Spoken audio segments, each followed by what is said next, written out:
Greetings, loved ones. Today, I want to talk to you about how survivors of domestic violence cope. So, to help get these messages out, please subscribe to our channel. Follow us on Facebook, Instagram, and Twitter. Hit that like button and please share these messages with others because you never know, just by doing so, you may save a life. Women and children who survived domestic violence have talked about the various ways they have developed to cope until they could find safety. And these coping strategies they worked out enabled them to survive. And so we're going to share what some of these coping strategies are.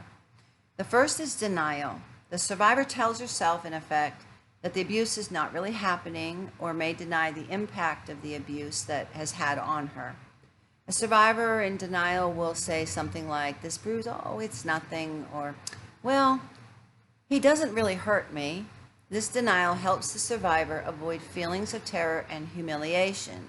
And I want to go back to the video of Gabby on the side of the road with the police after the 911 call. She was like, "Well, he hasn't hit me," or, he hasn't, some of those phrases you could see as denial. It's her way of coping with what was going on. And then minimization, and you could see this in the video also. This is a form of denial. The survivor minimizes what she says and like, "Well, this really isn't abuse. Abuse is more serious." Or, "Well, he only hit me once with his fist." Or as Gabby said, "Well, he just grabbed me like this and I'll have a cut." These are minimization of the abuse, and these are ways in which they cope with the abuse. Then there's nightmares. These help the survivor experience some strong feelings such as fear, anger, panic, and shame, which she cannot safely share with anyone at the time. There's also shock and disassociation. These two reactions can numb the survivor's mind and body while the assault takes place, and for a time afterwards. It's like a rape victim says, "I go somewhere else while it's happening." These reactions help her avoid dealing with immediate feelings until she's found safety. Even after the survivor finds safety and supportive people, she may continue to use these coping strategies until she realizes that they're no longer necessary or helpful. At that point, the survivor may be interested in receiving counseling or other supportive services. So other types of advocacies, referral, information support will be helpful for survivors with financial, medical, social service, or legal needs. Survivors need to make their own decisions about whether to use counseling, support groups, and other services that are available. They can't be forced into it because this brings back the domination and the pressure that they have as a victim. Psychology Today said in an article that getting out from under a history of abuse takes courage and a good amount of desperation. Secrets can kill you, literally. But victims of domestic violence often suffer silently. They may be unable to leave, trapped through isolation and insecurity, lack of funds, or the desire to protect children from a potentially worse situation. And the biggest reason, however, this is what Psychology Today says, is fear and shame. When people speak out about their experiences, it opens doors not only for themselves, but for others as well. Testimonies are the best way to get out from under the scourge of domestic violence. It's the best way of breaking the power of the secret shame and letting someone know what is going on. So speak up and the truth can heal you. It's really interesting information from Psychology Today. Domestic violence is a common experience, yet if you have lived this experience of domestic violence, it is hard not to speak from a place of shame. It's embarrassing to let people know that someone who loves you, supposedly, is beating you. It's hard to talk about what it's like to be in this situation or to have been a survivor of these events. It's hard to fathom what is or was actually happening. And it's even harder to constantly try to educate others that domestic violence is about a lot more than just being hit. Shame is likely one of the most powerful forces in these relationships, perhaps even more powerful than fear.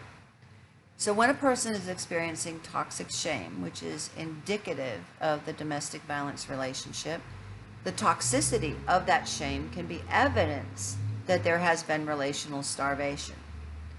The end result of shame, the firm belief that one is not a good enough human being, and all the words and language that goes along with these beliefs, is painful emotions.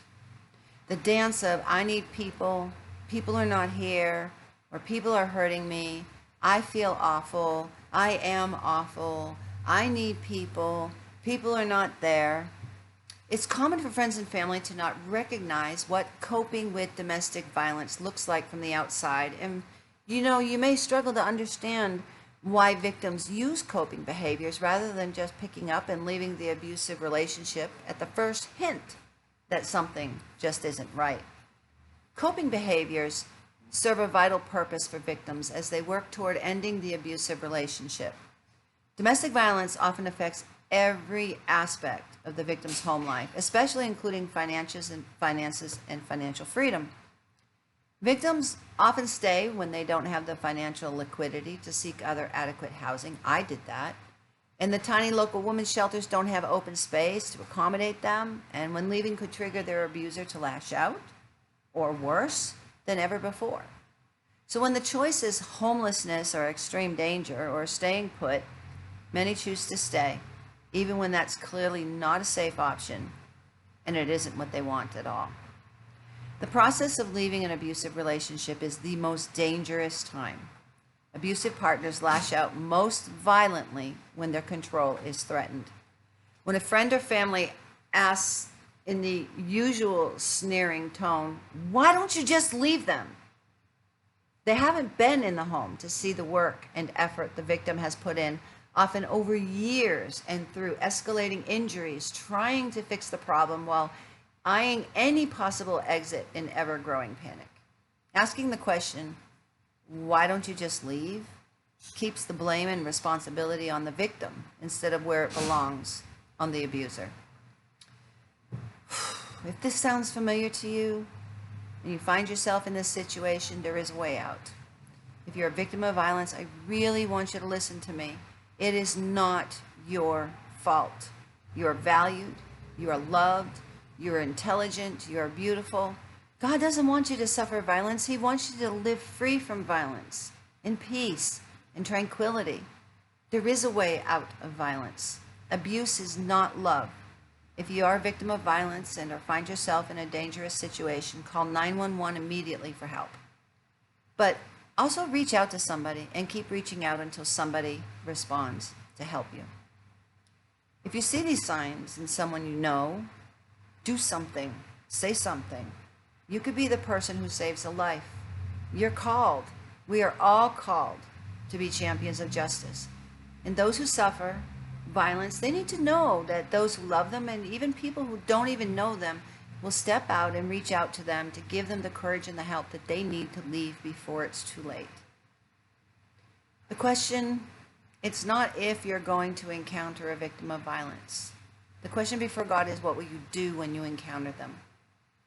This series is dedicated in honor of Gabby Pettito and all the other women, young girls, and children who suffer violence. And to help get these messages out, please subscribe to our channel so you don't miss a single one. Follow us on Facebook, Instagram, and Twitter.